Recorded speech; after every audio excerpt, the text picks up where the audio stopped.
pour le développement du Sénégal.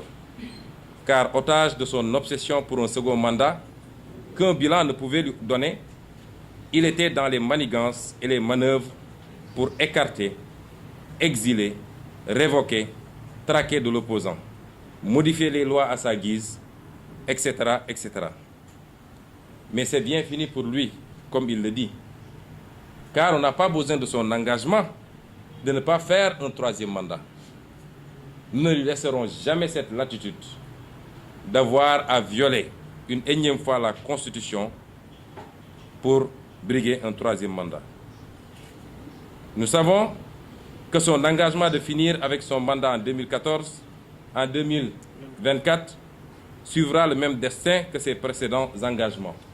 100 000 emplois pour les jeunes par an, gouvernance sobre et vertueuse, mandat de 5 ans, etc. Pour son présent engagement, même son Conseil constitutionnel ne pourra lui venir en aide pour lui permettre, comme il le dessine déjà, de contourner les règles et la charte fondamentale de ce pays et briguer un troisième mandat. Le troisième aveu est un aveu d'incompétence et d'incapacité.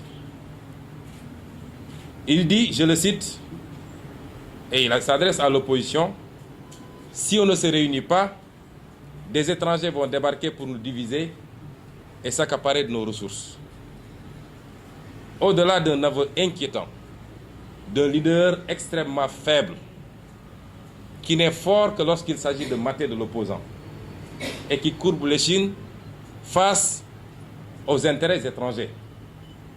Au-delà donc de cet aveu extrêmement inquiétant, je tiens à rappeler aux Sénégalais que c'est lui, Macky Sall, qui a vendangé sciemment toutes nos ressources malgré nos alertes répétées. Il a sciemment signé des contrats qui étaient extrêmement désavantageux pour le Sénégal. Il l'a fait en connaissance de cause et aujourd'hui, il vient vendre aux Sénégalais une soi-disant nécessité de faire bloc, sinon les étrangers vont débarquer pour prendre nos ressources. Ils n'ont pas besoin de venir prendre nos ressources, il leur a déjà livré ces ressources. D'ailleurs, la seule chose que le peuple sénégalais doit lui rappeler et réclamer, c'est sa promesse électorale lors de la campagne de renégocier tous les contrats. Nous étions tous ici quand, lors de cette campagne de février 2019, Macky Sall s'est engagé à renégocier les contrats. Nous savons pertinemment qu'il n'en a pas le courage. Espérons qu'il ne l'attend pas de la commission ou du dialogue qu'il a instauré. C'est lui qui a pris l'engagement de renégocier ces contrats, qu'il avait sciemment signé, qu'il ait le courage de le faire, et je ne vois pas comment une commission qui n'a pas été élue par les Sénégalais peut procéder à la renégociation de ces contrats. Voilà un homme qui n'a pas le courage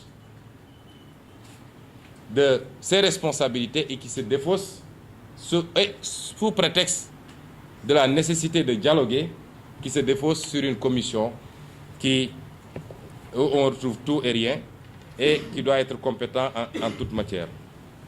Le quatrième élément, c'est le manque de sincérité de Macky Sall. Voilà un homme qui se rend à l'élection présidentielle sans présenter dans son programme politique un projet institutionnel.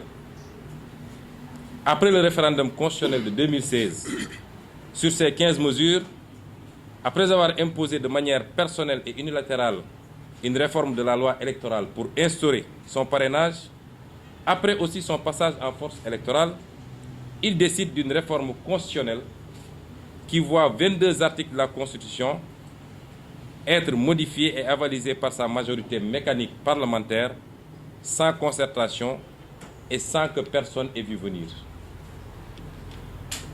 Pour un homme de dialogue, il avait catégoriquement et systématiquement refusé de nommer une personnalité neutre pour l'organisation d'élections démocratiques et transparentes au Sénégal.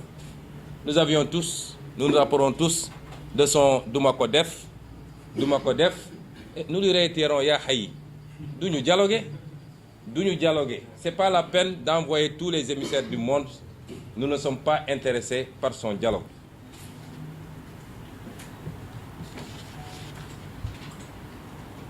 Mais les vrais sous-versements politiques de la manœuvre, c'est la caution qu'il cherche pour obtenir le second report des élections locales après le premier, qui a fait passer la date de juin à décembre 2019. D'obtenir le report ultérieur des élections législatives et de probables velléités de modification de la Constitution pour permettre le maintien du président en exercice au terme de son second et dernier mandat.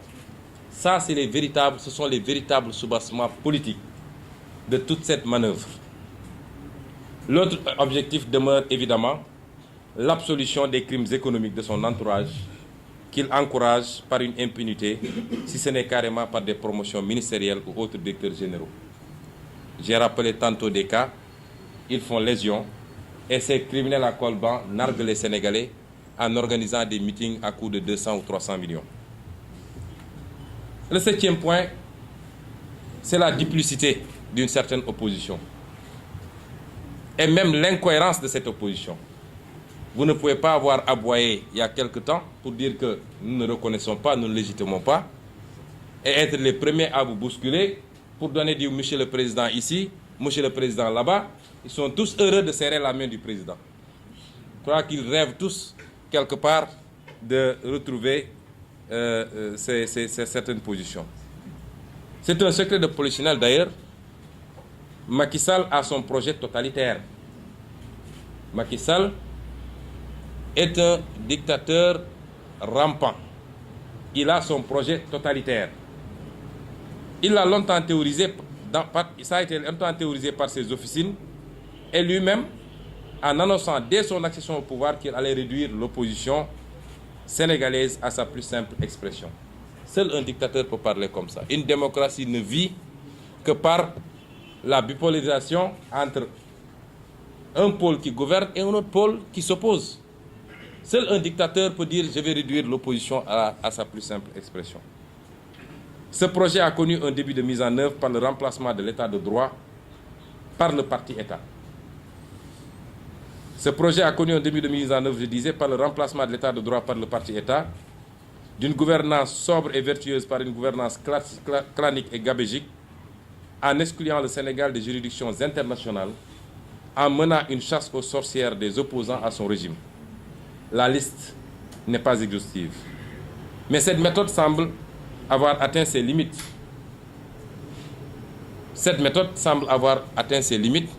Mais le projet de Macky Sall de réduire l'opposition à sa plus simple expression demeure. Et il faut changer de stratégie. En faisant quoi? Il fantasme sur une forme de gouvernement d'union nationale qui ne dit pas son nom. Élaborer ensemble un programme commun, politique, social et économique, et ensuite gouverner ensemble, ou plutôt se partager le bonbon étatique. Ainsi, il n'y aura personne en face pour s'opposer aux mauvais choix économiques, à la corruption gouvernementale et étatique, aux dérives et abus autoritaires, aux manipulations du calendrier républicain et de la Constitution. Je veux rassurer ici Macky Sall. Il aura une opposition en face de lui. Et une opposition ferme, pour ne pas dire radicale. Ce n'est pas personnel. Nous n'avons rien contre la personne de Macky Sall. Il faut que ce soit très clair. Mais nous avons tout contre sa façon de gouverner, contre sa vision extrêmement limitée. C'est lui qui personnalise le débat. Mais le débat n'est pas personnel. C'est lui qui s'est juré de n'avoir jamais une opposition en face de lui. Dès lors que vous dites que je suis contre Macky Sall, il lâche la churme contre vous. C'est des insultes, c'est des diffamations, des affabulations, des mensonges quotidiens. C'est une traque permanente, l'instrumentalisation de la justice. Mais cela ne se verra pas d'une opposition, il aura en face de lui une opposition. Le pouvoir n'est pas éternel, aucun pouvoir ne l'est. Demandez à Omar el-Béchir, quand vous allez dans nos mosquées, nos imams vous parlent de Aïna Firaoun, Aïna Haroun. C'est trop loin. Demandez à al-Béchir, demandez à Bouteflika, demandez à Ben Ali, demandez à Saddam Hussein, demandez. Il quittera le pouvoir. Ça, c'est une certitude. Il ne peut pas réduire l'opposition à sa plus simple expression. Il peut capter une certaine opposition qui n'attendait certainement peut-être qu'un clin d'œil. Chacun a ce qu'il va négocier ou ce qu'il va chercher. Mais il nous aura en face de lui.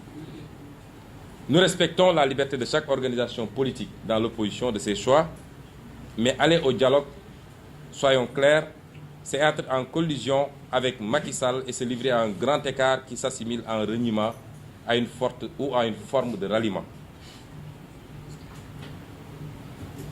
Celui qui se dit élu au premier tour à l'issue de l'élection présidentielle de février 2019 est supposé l'être suite au programme politique qu'il a présenté aux Sénégalais. Dans un état de droit, après les élections, il n'y a que deux camps politiques. Ceux qui gouvernent et ceux qui s'opposent. J'ai bien dit deux camps politiques. Après, il y a la société civile, après, il y a le citoyen. Mais politiquement, il y a deux camps politiques. Le camp qui gouverne et le camp qui s'oppose. On ne peut pas avoir de camp hybride. Il faut que ce soit très clair. Et chacun maintenant doit faire son choix. On s'oppose ou on est avec Macky Sall. Mais je ne suis pas ici, je ne suis pas là-bas. Ça, c'est se tromper, essayer de tromper le peuple. Dans ce postulat bien simple, de deux camps bien définis, qui se doivent respect mutuel, et c'est à Macky Sall de respecter son opposition, ce qu'il n'a jamais fait. Dans ce postulat bien défini, les seules concertations imaginables entre le pouvoir politique et son opposition sont d'ordre technique et portent sur les questions politiques et institutionnelles, qui n'appartiennent pas à Macky Sall. Ces prérogatives constitutionnelles ne concernent pas le processus électoral ni la question de nos institutions. Ça transcende sa gouvernance, ça appartient à tout le peuple sénégalais.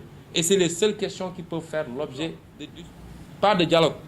Ça doit faire l'objet de concertation et ça, c'est exigé par le calendrier républicain et ça a été fait depuis de nombreuses années. C'est lui qui est venu briser ce consensus. En dehors de ces questions, c'est lui qui a son programme économique, il a son programme social, il n'a qu'à le dérouler et nous, on est là pour dire que ça ne marche pas, que ça ne va pas. C'est ça, une démocratie. Répondre donc au dialogue de Macky Sall, ce n'est pas seulement un reniement de la position communément exprimée de refus de légitimation de son mandat.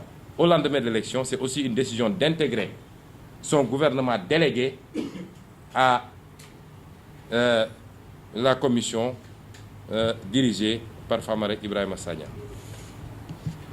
Je tiens à dire que les observations que je fais n'ont rien de personnel, je ne les connais même pas, je ne les ai jamais vues. Je reste sur les principes. Je terminerai par dégager des perspectives et lancer un appel à nos militants, nos sympathisants, de toute la coalition. Nous lançons un appel à la mobilisation et à la vigilance. Nous n'avons jamais accepté et n'accepterons jamais de subir l'agenda nébuleux de Macky Sall ou de qui que ce soit.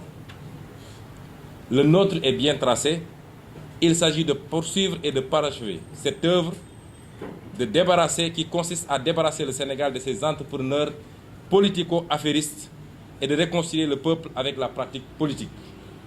Cette ligne est claire, nous ne pouvons pas la dissoudre dans des manigances et dans des compromissions.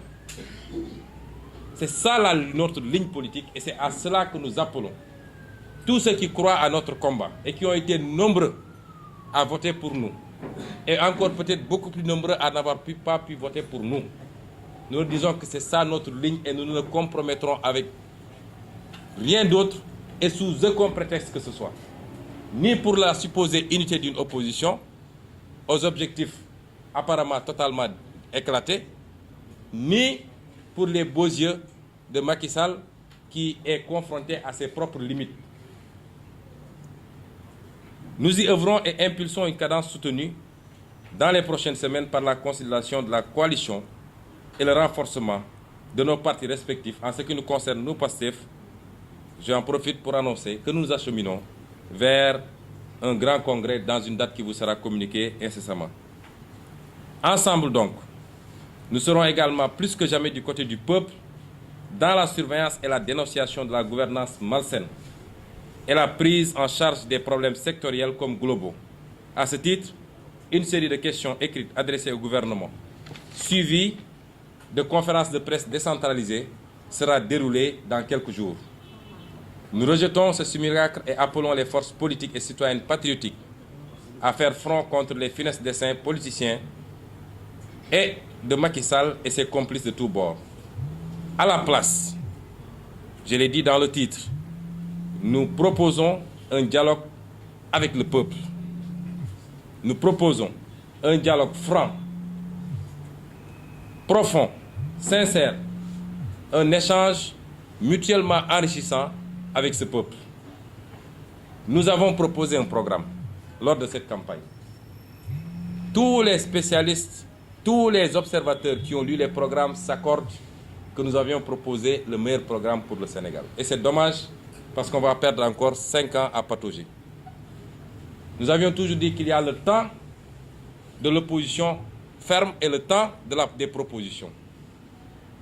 Nous allons renouer contact avec ces populations, dans tout le Sénégal et dans la diaspora, pour des échanges féconds, pour un dialogue où nous apporterons ce que nous avons.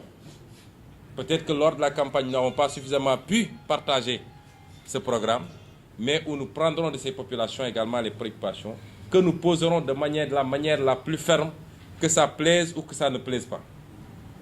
Nous appelons surtout la jeunesse sénégalaise à refuser qu'une énième fois, les mêmes acteurs ne complotent contre elle dans un sempiternel exercice de partage du gâteau étatique.